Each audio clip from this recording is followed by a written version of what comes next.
Hugasan ang broccoli. Ayan, nagpakulo na tayong tubig at ating ihulog ang ating broccoli para pakuluan at lutuin ng mga 5 minutes.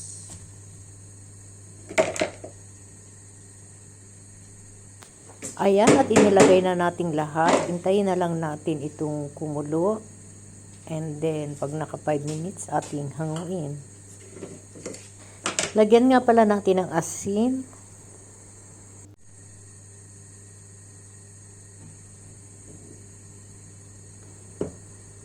Ayan, konti lang.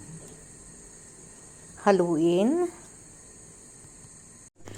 Ayan, mag-prepare na tayo ng garlic and onion. Ayan, nagpainit na tayong kawali. Nilagyan ko na ng kaunting cooking oil. And then, ihulog natin ang ating garlic and onion. Sige na natin pagsamahin yan hanggang sa mag-golden brown.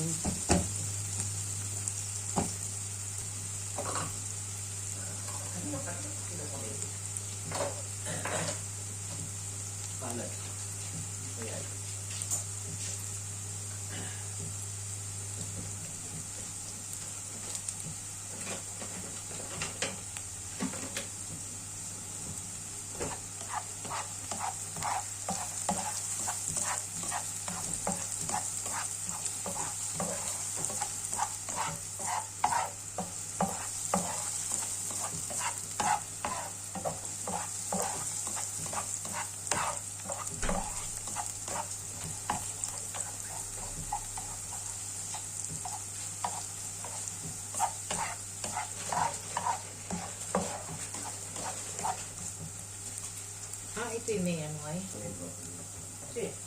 Saltapit.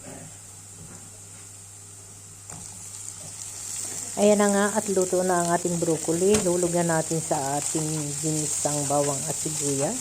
Haluin lang.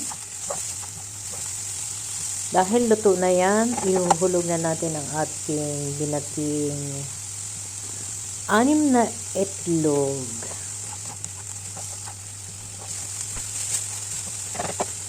Ito ihulog na natin ng egg. Ayan.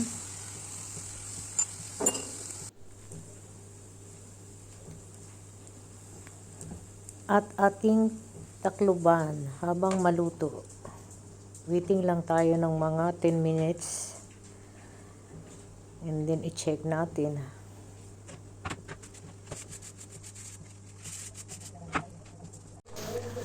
Yan, i-check lang natin kung buo na at luto na ang egg na hindi na siya nag-liquid, and then pwede na natin siyang baliktarin.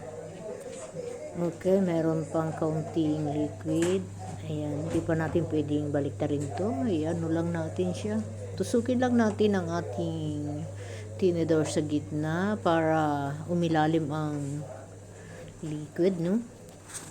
Para maluto.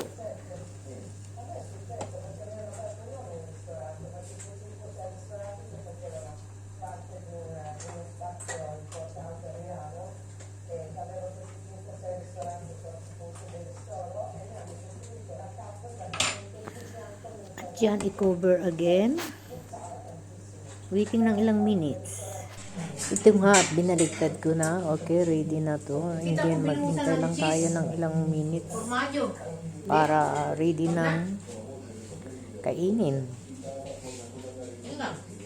Verdura. Torta verdura. Tortang verdura na broccoli. Yummy.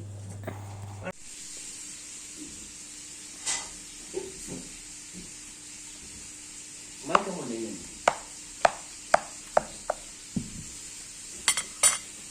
Wow. Bono daw.